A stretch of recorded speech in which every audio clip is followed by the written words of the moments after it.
Ak si bol posledné týždne online, tak si určite všimol tieto virálne skeleton videá, ktoré získavajú naozaj milióny a milióny zhliadnutí. Napríklad tento kanál Dr. Data, ktorý si založil svoj kanál len pred pár mesiacmi, získal už 500 000 subscriberov a cez 320 miliónov zhliadnutí. A tam, keď si len zoberieme jednoduché RPM 25 centov za 1000 zhliadnutí, tak nám vyjde, že musel zarobiť okolo 70 alebo 80 000 eur, čo je úplne extrém. A čo ešte viac crazy je, že tieto videá sú kompletne spravené z AI a my to vieme perfektne zreplikovať. Čiže v tomto videu ti ukážem, ako presne takéto isté videá vieš robiť aj ty, a to všetko bez toho, aby si do toho musel dať ani cent. Budeme to robiť všetko s free AI toolmi tak, aby to mohol robiť každý a aby si mohol začať kľudne aj teraz. A len pre trocha kontextu, ja som Ríšo a už nejaký piatok sa mi darí zarábať s YouTube videami. Prednedávnom som začal postovať rôzne reels na moje sociálne siete. Snažím sa vysvetľovať novým ľuďom, ako to vlastne celé funguje a ako si s YouTube automatizáciou môžete zarobiť aj vy. Čiže poďme na to. Prvá vec, ktorú potrebuješ, je sa dostať k tomuto Google dokumentu, ktorý nájdeš na našom Discorde v kanále Nástroje a prompty. Že len klikneš na link v popisku, pripojíš sa na Discord a na našom Discorde si nájdeš kanál Nástroje a prompty a tam už ťa bude čakať tento dokument, ktorý je úplne zadarmo. Teraz v sekcii prompt si tento prompt úplne celý skopíruje. Potom môžeš ísť na ľubovoľného AI chatbota, ale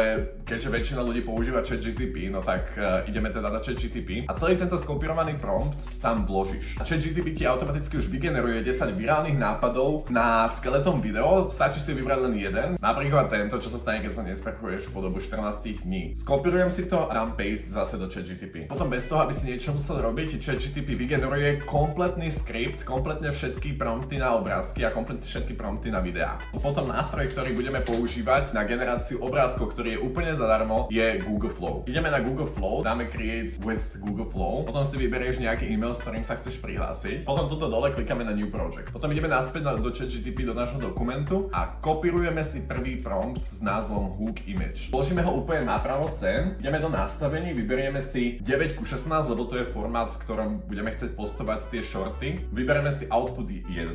Model zostane Nano Banana Pro, lebo to je zatiaľ ten najlepší model na generovanie obrázkov. Video generation ešte nerobíme, ale môžeme si tam zakliknúť 9:16 tiež a dáme save. Ešte veľmi dôležitá vec predtým, než sa niečo vygeneruje, choď ešte naspäť do Google dokumentu. To na spodku vidíš link ku referenčnému obrázku tej kostry, toho skeletona, ktorý budeme musieť mať na to, aby sme chceli generovať tie obrázky. Na to len klikni a ako vidíš, otvoril sa mi tento obrázok, čiže tento obrázok si jednoducho stiahni. Potom keď už ho máš stiahnutý, ho jednoducho presun túto do Add Ingredients. Počkaj, kým sa ti ten obrázok túto načíta a uploadne a potom keď máš prompt ChatGPT už priložený túto spoločne s obrázkom, klikneme na šípku Generate. Ono to trošku trvá s tým, že je to ten najlepší AI model, ale ako vidíš, že sa to začalo generovať. Že teraz keď máš ten prvý obrázok hotový, dáš iba stiahnuť a klikneš na 2K upscale. Ak chceš stiahovať 4K, by si potreboval upgradenutú verziu, tak by si potreboval prémiový plán Google Flow, ale podľa mňa 2K úplne stačí a zatiaľ nepotrebuješ nič upgradovať. Ak už máme tú prvú scénku, tak si ju stiahnem do folderu Skeleton.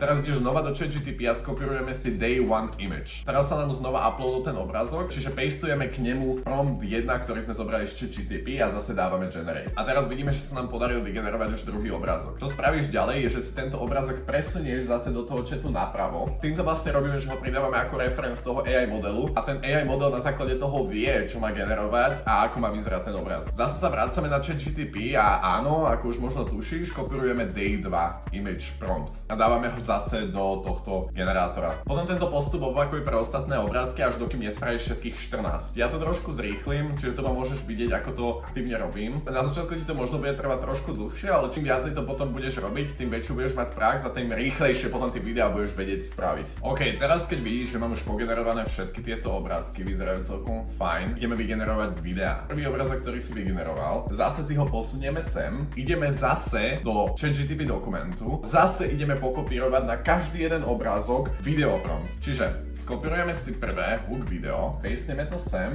ideme do nastavení, uistí sa, že tuto vo Video Generation Default máš nastavené 9:16 jednotku a model Omni Flash. Dáš Save a klikneš na Generate. Jedno upozornenie je také, že Google VO má častokrát nejaký kreditový limit na to, koľko videí môžeš vygenerovať na jeden e-mail účet. Že ak sa ti tento limit vyčerpá, neváhaj sa prihlásiť na svoj druhý e-mail a tam tie obrázky už dogeneruješ. A potom nemusíš vôbec čakať, kým sa dogeneruje to prvé video.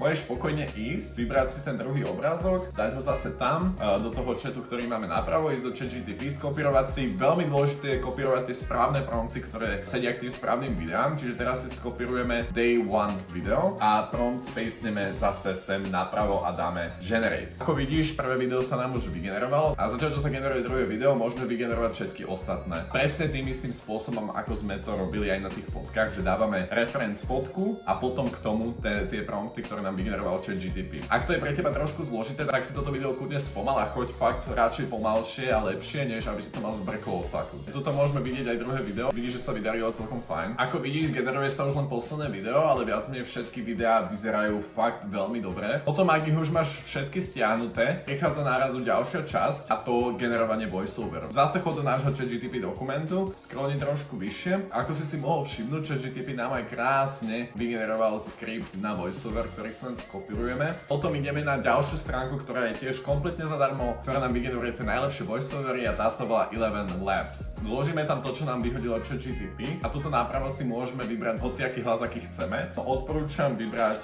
tento, volá sa Nick YouTuber, pretože na tieto videá je proste najlepší, ale hociaký iný hlas, ktorý sa ti páči, môžeš vybrať aj ten. Vidíš, že už ho tu máme a tuto na spodku klikneme Generate Speech. Would you survive 14 days without showering? Vidíš, znie to celkom fajn, čiže klikneme len na download a znova si to stiahneme do toho folderu, kde máme všetky skeleton videá. A keď sme pri tom, ak si na YouTube ešte úplný začiatočník, alebo by si sa chcel dozvedieť viacej v všetkom tomto, ako to funguje, ako môžeš zarobiť peniaze, ako sa dajú robiť iné typy videá a teda. Vytvoril som najväčšiu komunitu ohľadom YouTube automatizácie, kde je reálne veľa ľudí, ktorí sa tomu aktívne venuje, vrátane mňa, a je nás tam skoro už cez 1000. Máš tam aj priamy prístup ku mne, spravil som tam FAQ, je tam plno ľudí, ktorí s YouTubeom reálne zarábajú a ktorí ti vedia pomôcť. Pridávam tam denne najlepšie AI nástroje, najlepšie niches a najlepšie tipy a triky, ako začať a ako z YouTube reálne zarábať. A teraz to podstatné, je to úplne zadarmo, nepredávam ti žiadny kurz, nepredávam ti žiadny bootcamp ani nič také. Chcem len, aby si sa pripojil, aby tá komunita rástla, aby sme si vedeli navzájom pomáhať a aby sme si udržali ten status najväčšej komunity na Československu ohľadom YouTube automatizácie. A teraz tá finálna časť, ideme to zeditovať. Ja som si zvolil CapCut, pretože asi väčšina z vás CapCut už pozná a je to reálne najjednoduchšie robiť v CapCute. Naimportujeme si všetky videá a ešte aj ten voiceover, ktorý sme teraz pred chvíľkou spravili. Dáme si tam ten voiceover, ideme tam tie videá dávať video po videu tak, aby to dávalo zmysel a aby to sedelo zvukovo, aby ten človek, čo hovorí ten voiceover, presne sedí aj s tým klipom, ktorý je zobrazený.